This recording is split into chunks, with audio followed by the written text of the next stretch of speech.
So this size right here is my favorite of all the gouge tips. This is the V-shaped one, and there's also a U-shape, and there's a detail one. So this is the one you'll be using the most because you get the best straight lines from it.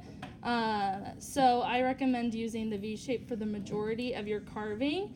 The other one you'll be using if you have a lot of tiny details is this really small one right here. So someone asked how we would be able to carve out really small things. This is how, this really tiny detail one. This one, you don't always have the most control with it, so I would not use it for everything. I would really just use it when necessary. So that's only for the really, really tiny details. Even like these lines on this little drawing here, I would still use the V-shaped tool because I get better straight lines from that. So the only time I would really use this detail one is for like a circular tiny little shape like inside there. Does that make sense? Mm-hmm. Okay. And then I also have the U-shape, which is good for the background. So we only want to use this on like a very large area. So if you are carving out your entire background, then I would use this U-shape right here. Benton, what are you doing? Typing something. Is it notes for this? No. Okay, then put it away.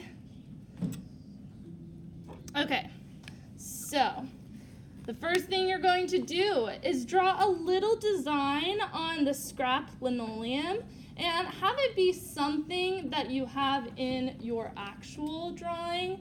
That way you can kind of practice something that you will actually be doing here.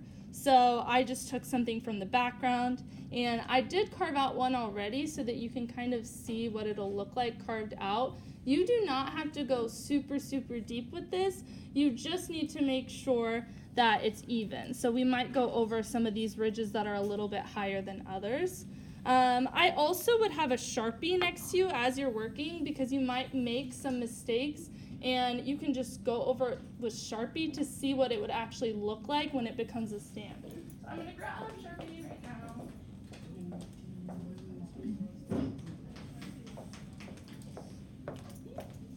Okay, so just like with using the X-Acto knife, we will be carving away from ourselves. So we're going to use one hand just to kind of support our linoleum. Even though we have this bench hook right here, it's still nice to just have a little bit more support.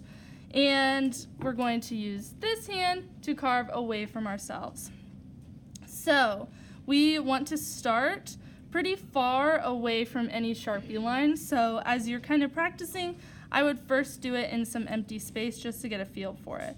And this is a really tiny space, so we're just going to do a little bit at a time. And you're going to have a lot of little pieces of linoleum shavings. It is your job to make sure that gets cleaned up at the very end. So when you get it all over your table and all over your bench hook, just sweep it off onto your bench hook and then throw it away at the end of class. Okay, I'm just gonna move on to this one because it's bigger, so you'll be able to see it a little bit better. Okay, so I'm going to start just next to my Sharpie lines, and I'm going to have a pretty good distance in between it as I'm kind of practicing. I don't want to carve the line itself, okay?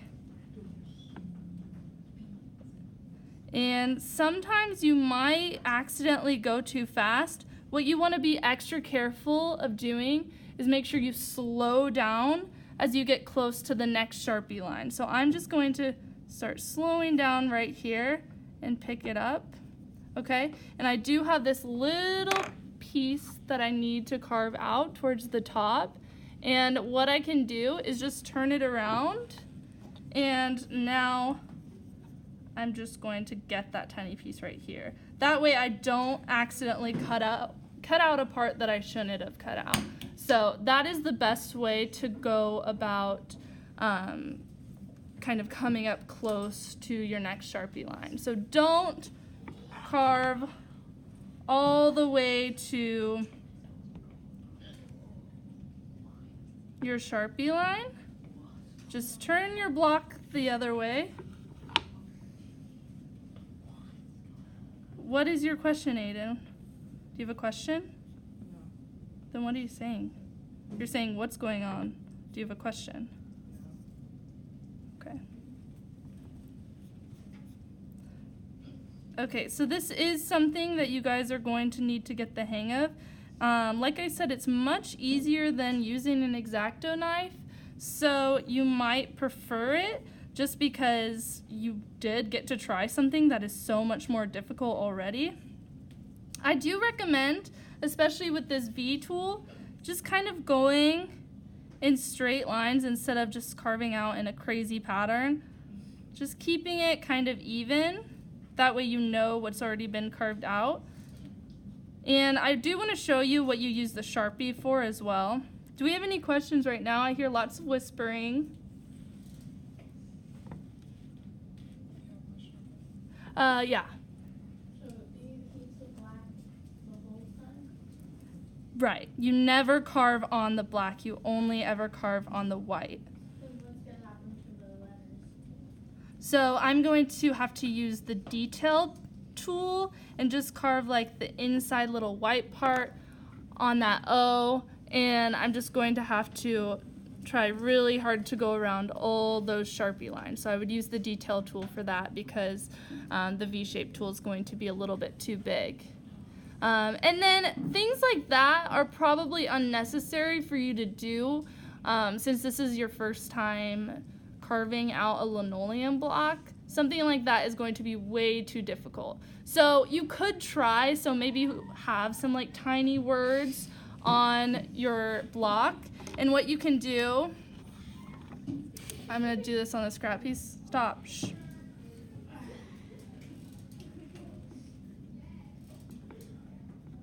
What you could do is you can just attempt it and see if it's working out for you.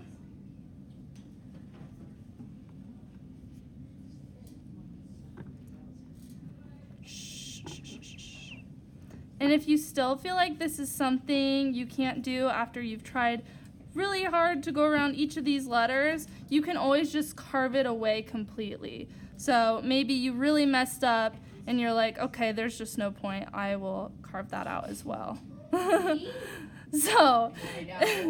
So yeah, it works kind of like whiteout. So if you make a mistake and you don't actually like an extra detail you added, you can just go ahead and carve it off. And that is something that you can add at the end. So I don't know if you guys remember when I first introduced this project, I said we'll be working with ink and then oil pastels and colored pencils. So we can print this out onto a paper and we can just go ahead and fill in anything else we want with colored pencils and oil pastels. Yeah. Will we be able to like take our blocks home like afterwards? Yeah. Yep. So this is something that you can use as a stamp. So once you have done this project, you can maybe take it home with you and stamp it anywhere else you'd like, and just keep reusing it. So. And this is something we are going to be spending a lot of time on. So you should never rush it because it does take a lot of time. And that's why printmaking is my favorite art medium. It's something that is very tedious. It takes time, but I also find it really relaxing. So I feel like when we do the carving, we should have a much quieter class than usual, just because it is kind of a relaxing process. I think you guys can be quiet. I've been quiet. No. Yeah, sometimes, like on sketchbook days, you guys are kind of good, so.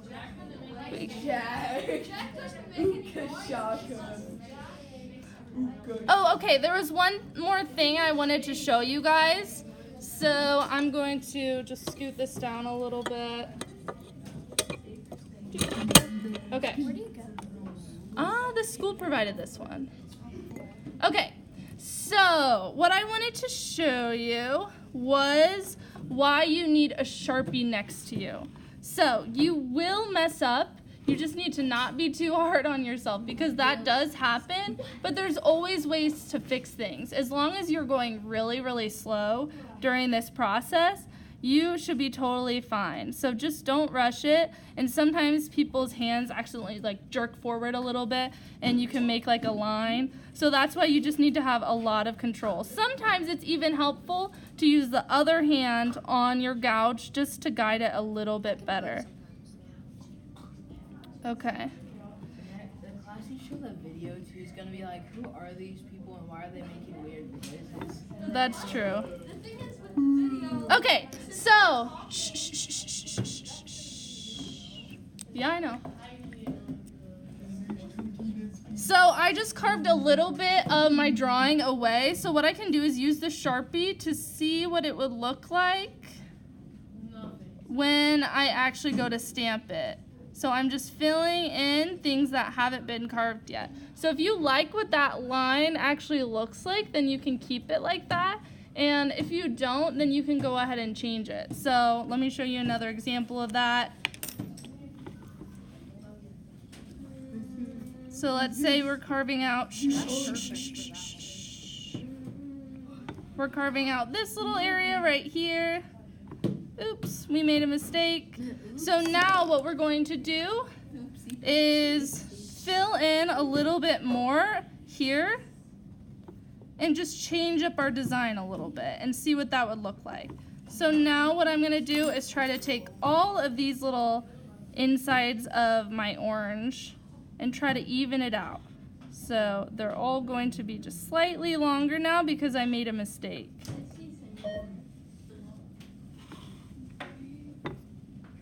Does that kind of make sense why we could use the Sharpie? Okay, so remember guys, this is something that is new to a lot of you.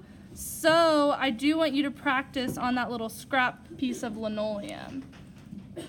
And then you're just going to show me. So do something, just like I said, a little design out of your main drawing. And you have to complete a whole shape. And once you've done that, you can show me and I can check to make sure that you're good to go ahead and start.